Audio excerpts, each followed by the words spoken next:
Israel. Today, its very existence is a miracle.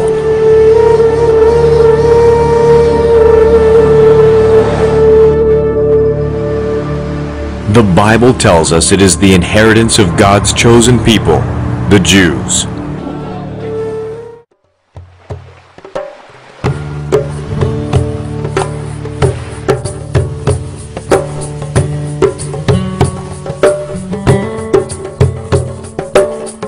The nation of Israel can trace its roots back to the patriarch Abraham, a man chosen by God to be the father of many nations, whose children would be like the stars of the sky.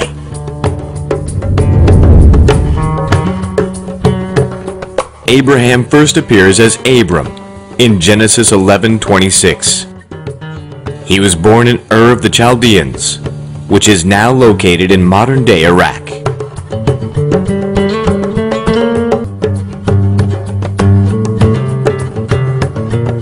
The Bible tells us that Abram, his wife Sarai, and his father Terah set out from Ur of the Chaldeans to go to Canaan.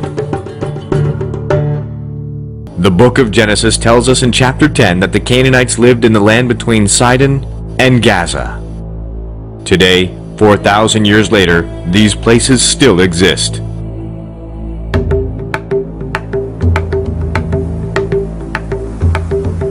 The coastal plain was fertile and ideal for growing crops and fruit. It also had strategic importance as a land bridge between three continents: Africa, Asia, and Europe. Abraham was to be the father of many nations, but God called him to be the father of one nation in particular, Israel.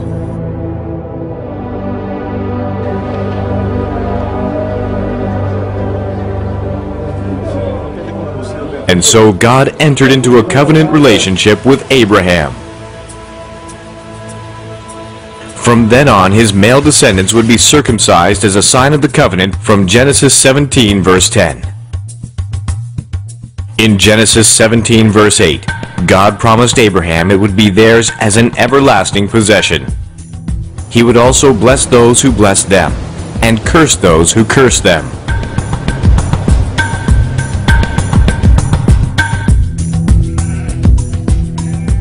While Abraham and his nephew Lot prospered on the fertile plains of Canaan, they also ran the risk of being contaminated by Canaanite practices, which God looked upon as sinful abominations. Most people have heard the words Sodom and Gomorrah, but many people do not know what the words mean. They're names of cities found in the Bible in the Old Testament. There were cities that were here at one time in the distant past. 5 major cities of the plain, just south of the Salt Sea, or today it's known as the Dead Sea. There were thriving cities here in the land of Israel, but they were full of wickedness, and they were an abomination in the sight of God. The people of the land of Canaan worshipped Baal and Dagon among other false gods. Their practices of worship were sadistic rituals of unspeakable acts, including the sacrifice of children. The Lord spoke to Abraham and told him that this is the reason he was giving the land of Canaan to Abraham's descendants. In all the land of Canaan, 2 cities stood out among the rest as being the most evil and wicked: Sodom and Gomorrah.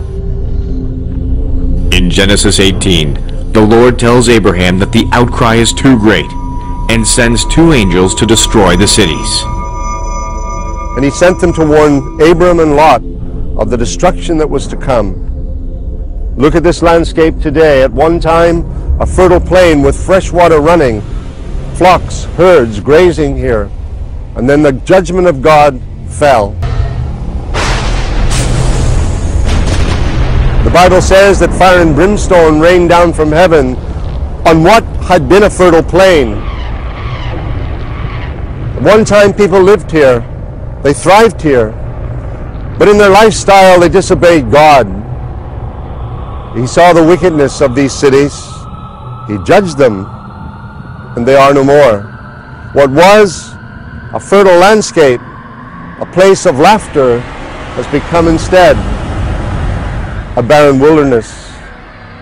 Sodom, Gomorrah, synonyms for wickedness and the judgment of a righteous God.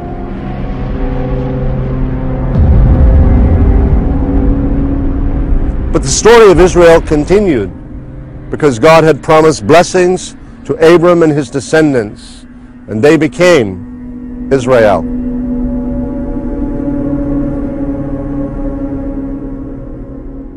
God had promised Abraham that his descendants would be as uncountable as the stars in the sky. However, Abraham and his wife Sarah were getting old and impatient. Sarah decided to give her Egyptian maidservant Hagar to Abraham, and Hagar bore him a son, Ishmael. Their impatience would later come back to haunt them, and is the source of conflict in Israel today. At the age of 100, Abraham finally sees the fulfillment of God's promise when Sarah gives birth to Isaac.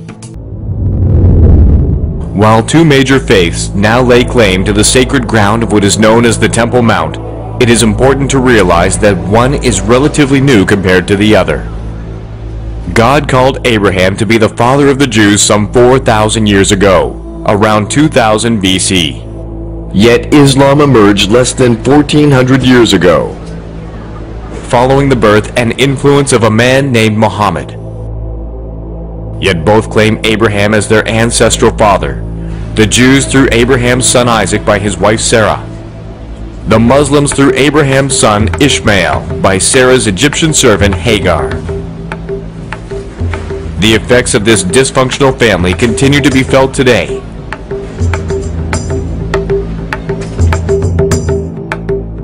The Bible teaches that God's covenant promises to Abraham were to be extended down through Isaac and his son Jacob.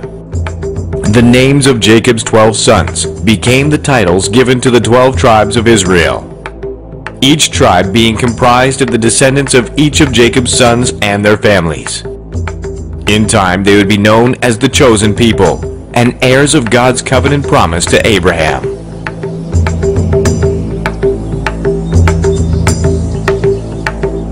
He is the Lord our God. His judgments are in all the earth. He remembers his covenant forever, the word he commanded for 1,000 generations, the covenant he made with Abraham, the oath he swore to Isaac. He confirmed it to Jacob as a decree, to Israel as an everlasting covenant. To you I will give the land of Canaan as the portion you will inherit. I'm always amazed when I'm in Israel, wherever I walk.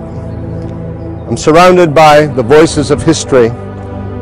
Every meter of ground has some historic significance. Here, I'm standing on a place where in the 6th to 8th centuries before Christ, the kings of Judea had their palaces.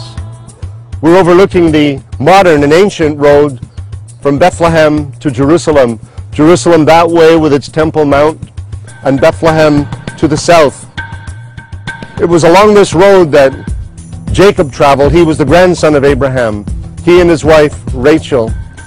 And as they approached Ephrat, or Bethlehem as it is known today, she gave birth to her second son. His name was Benjamin. She had wanted to call him Benoni, which meant the son of my sorrow. She was dying even as she gave birth, but Jacob said, no, we'll call him Benjamin, which means the son of my right hand. So Rachel died on the road to Bethlehem, this road behind me, just a little ways to the south. Jacob placed up a pillar over her grave, and the scripture says in Genesis 35 that the pillar is there to this very day. In fact, it is there to this day in the 21st century. One more milestone in the journey of the people of Israel.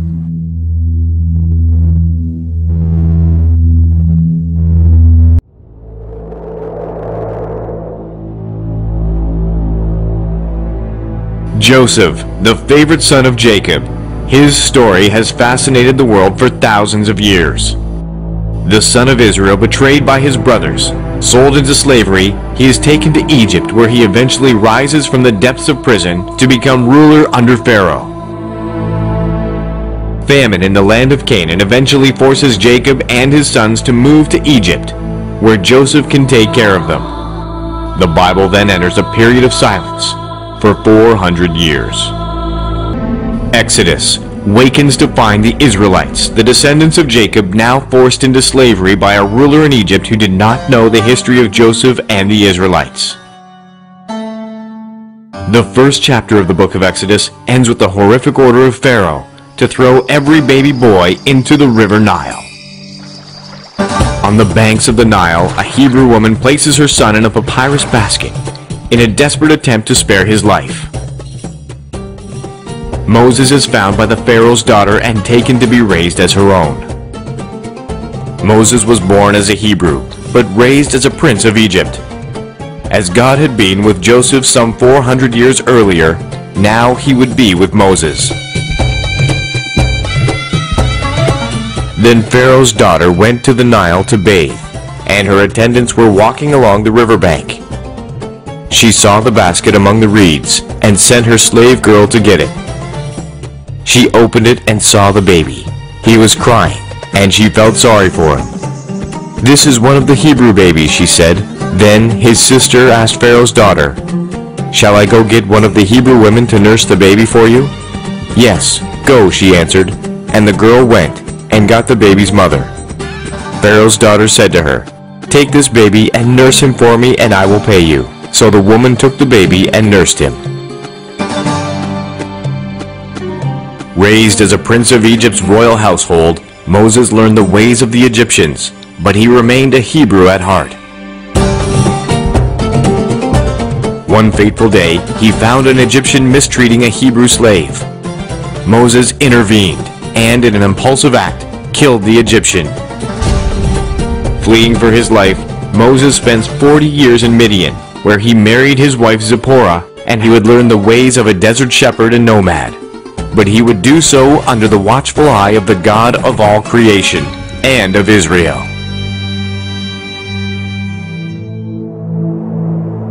When time had passed, God acted again.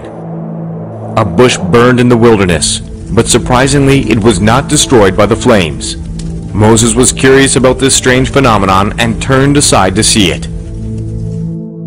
When the Lord saw that he had gone over to look, God called to him from within the bush, "Moses, Moses." And Moses said, "Here I am." "Do not come any closer," God said. "Take off your sandals, for the place where you are standing is holy ground." Then he said, "I am the God of your father, the God of Abraham, the God of Isaac, and the God of Jacob." At this, Moses hid his face, because he was afraid to look at God. The Lord said, "I have indeed seen the misery of my people in Egypt. I have heard them crying out because of their slave drivers, and I am concerned about their suffering. So I have come down to rescue them from the hand of the Egyptians, and to bring them up out of that land into a good and spacious land, a land flowing with milk and honey, the home of the Canaanites, Hittites, Amorites, Perizzites, Hivites, and Jebusites. Thus says the Lord of Israel, let my people go." The 10th and final plague was the most costly of all for the Egyptians, for it claimed the firstborn of all living things, including the firstborn of Pharaoh. Only those Hebrews who obediently applied lamb's blood to the doorways of their homes escaped the horrors of that dark night when death stalked the streets of Egypt. From that night on, it would be called the Passover. And each year, as Israel remembered their exodus from Egypt, children would ask, "Why is this night so special?" Parents would answer by reciting the story of the miraculous deliverance from bondage in Egypt, and one generation would tell another. They would tell of nights and days of God's miracles and provision. But if they were to tell the whole story, they would also speak of Israel's disobedience and rebellion, and of the 40 lost years of wilderness wandering. We've called this series Israel, the journey through time. And time was what it took for the children of Israel to come from Egypt to this, the Holy Land. And surely they passed through this way, a place that is called the wilderness of sin. A river runs through this valley, and this would have provided nourishment for the thousands, hundreds of thousands of people that were part of that generation of Israel that came here initially to settle the land, more than 3,000 years ago. And Israel lives on here in the desert and elsewhere along this Mediterranean coast. People of God, people in covenant with their God, a peculiar people God called a nation. During this time in the desert, God gave Moses and the people of Israel the 10 Commandments and had them build the Ark of the Covenant and the Tabernacle. I feel like I've just stepped back into history, more than 3,000 years back in time, into the tabernacle of Moses and its linen enclosure here deep in the desert in the wilderness of Paran.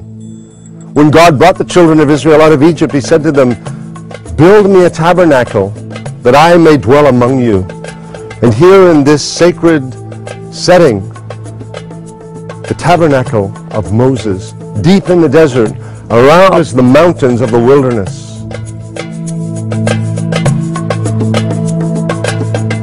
God gave specific instructions recorded in the book of Exodus of the linen enclosure that should surround the tabernacle, with the tribes all around in their specific positions relative to the tabernacle, and then the coverings of badger skins, goat hair, and then the high priest once a year on Yom Kippur, the Day of Atonement, he alone entering the most holy place, sprinkling blood before the mercy seat at the Ark of the Covenant, making atonement for the sins of the children of Israel, keeping their relationship with God righteous through the sacrifice of animals as God required. Here Israel communed with their God, and here the God of Israel was at the very center of his people as they moved from place to place through the wilderness, moving from Egypt, a place of bondage, toward the promised land, the place flowing with milk and honey.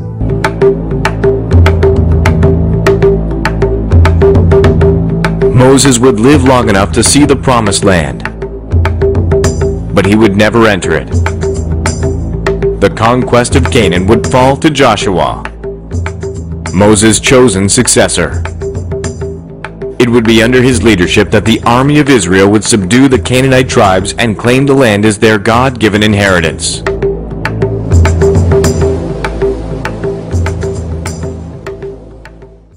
Under the leadership of Joshua, Jericho was the first to fall. The 12 tribes of Israel eventually took the land God promised and divided it among the tribes.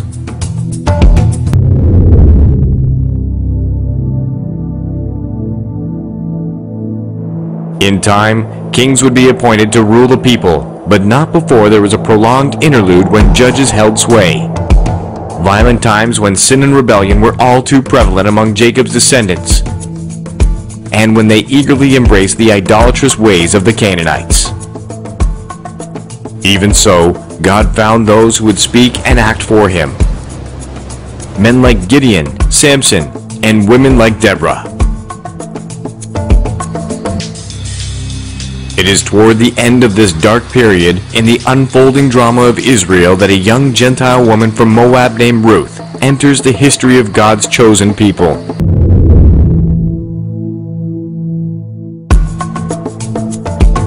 Having married the son of a widow from Bethlehem named Naomi, Ruth suddenly finds herself widowed as well. It is then that she makes the momentous decision to leave Moab and return with Naomi to Bethlehem. But Ruth replied, "Don't urge me to leave you or to turn back from you. Where you go, I will go, and where you stay, I will stay. Your people will be my people, and your God, my God." Ruth could not have known then that by her decision to honor Naomi and to be a blessing to Israel, she would be among the first to reap God's promise to Abraham. Ruth's blessing came in the form of remarriage to a relative of Naomi, a wealthy landowner in Bethlehem named Boaz. Their union would produce a grandson named David, who would become God's chosen king of Israel. More importantly, it would be from among Ruth and Boaz's descendants that the long-awaited Messiah would arise, the one the prophet said was to come.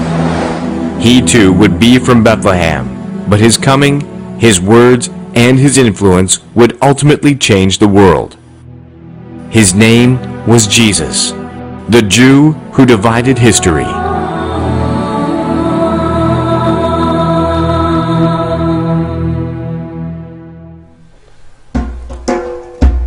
In the distance, the mountains of Moab, which is the setting for the story of Naomi and Ruth, told in the book of Ruth in the Old Testament. Below those mountains, the Salt Sea, or the Dead Sea as people call it today. But just below me here, springs of fresh water, a new phenomenon that has occurred in recent years, but it is really the fulfillment of a prophecy that Isaiah gave in the distant past. It's recorded in Isaiah 35. The prophet writes, "The wilderness and the wasteland shall be glad for them, and the desert shall rejoice and blossom as the rose. Full water shall burst forth in the wilderness, and streams in the desert. The parched ground shall become a pool, and the thirsty land springs of water. In the habitation of jackals where each lay," meaning where jackals once lay by the shores of a dead sea.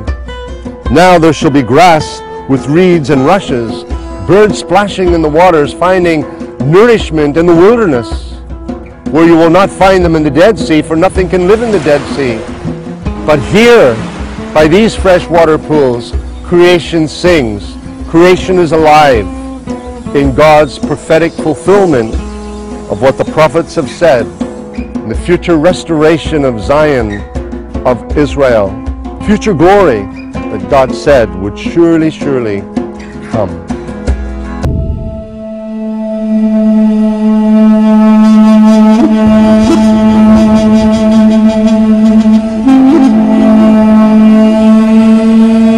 The period of the judges was ending just as the prophets began to appear again in Israel. And while an unnamed prophet had spoken to Israel during the period of the judges, Samuel was the first named among the major prophets to appear. It was as God's prophet that Samuel anointed the first kings of Israel, beginning with Saul. But this did not occur until near the end of Samuel's life, and not before he had appointed his sons to rule as judges in Israel. But Samuel's sons were corrupt in their ways. They were unacceptable to the people who instead demanded their own king. God viewed this demand as a rejection of his own sovereign rule, yet he granted their wish anyway, coupled with a warning uttered on the lips of Samuel. The people of Israel would live to regret their persistent pleas for a king to rule over them.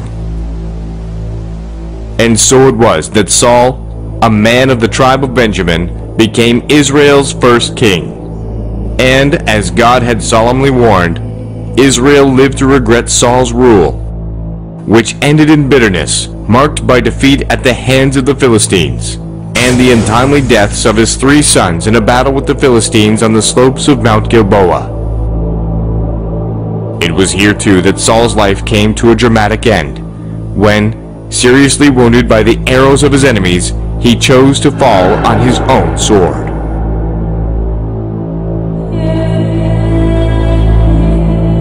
In truth, God had already rejected Saul's kingship long before this dark day, for he had not always been obedient to the commands of God. As a result, God took the kingdom from him, promising to give it to another, a king of God's own choosing. David, son of Jesse, great-grandson of Ruth and Boaz, would be the new king of Israel. David, who earlier had been Saul's champion in the contest with the Philistine giant Goliath, was popular with the people of Israel, which only enraged Saul and fueled the fires of his jealousy. More than once he tried to kill David, who was forced to flee for his life to the wilderness. Throughout the long and turbulent history of Israel, men found the wilderness of Judea a place to hide, a place of refuge. When they were running from civilization, they would come here. David came here when he was running away from King Saul, from his anger. Elijah the prophet found refuge in the caves in the wilderness of Judea.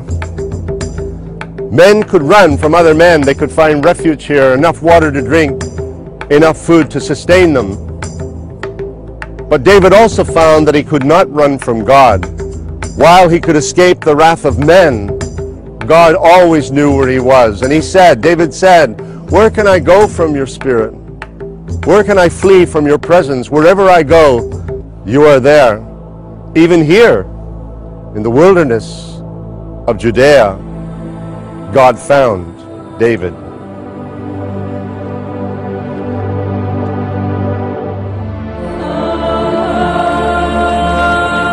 The people of Israel still look upon the reign of David as Israel's high watermark.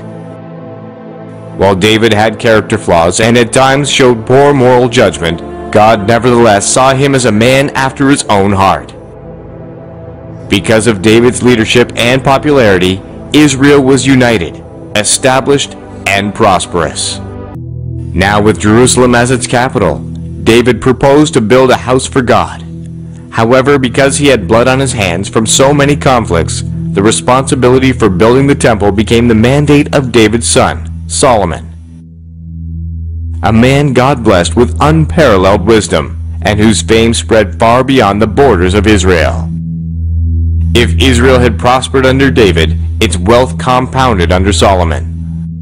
But Solomon was not David, and in time, he too violated the will of God. I remember as a boy reading the story of King Solomon's mines. Conjured up in my mind images of buried treasure. Now as a man I walk in the region of King Solomon's mines.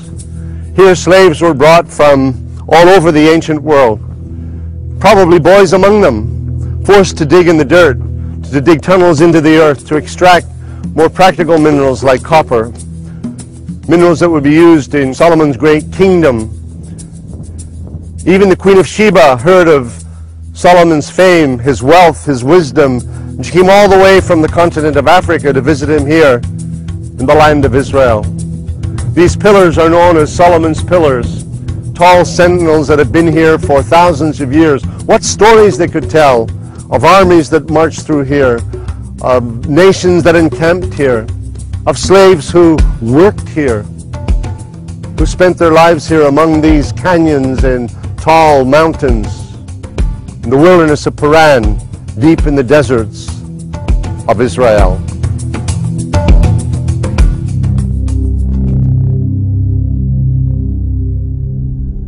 So Solomon did evil in the eyes of the Lord. He did not follow the Lord completely as David his father had done.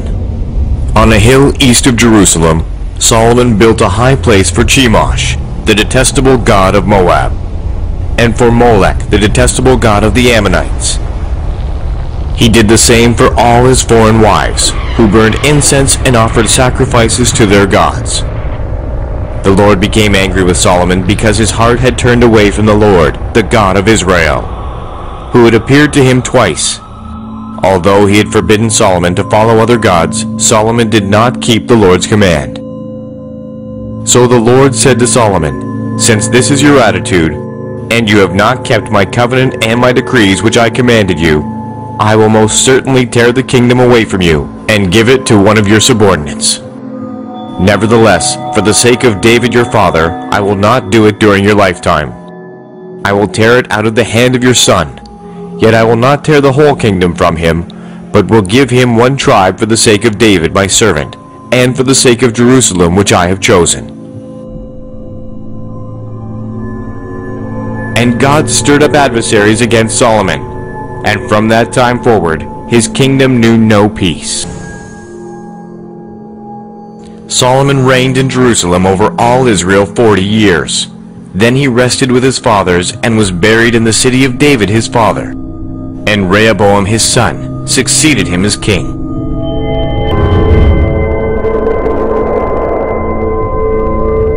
Rehoboam lacked his father's wisdom. Ignoring the advice of the older and wiser elders of Israel, he chose instead to listen to the foolish counsel of his peers, with the result that had been the united kingdom under David and Solomon was now divided. From then on there would be two kingdoms, one consisting of 10 tribes known as Israel, who possessed the northern half of the country, and 2 tribes, Judah and Benjamin, who remained in the south, in the vicinity of Jerusalem.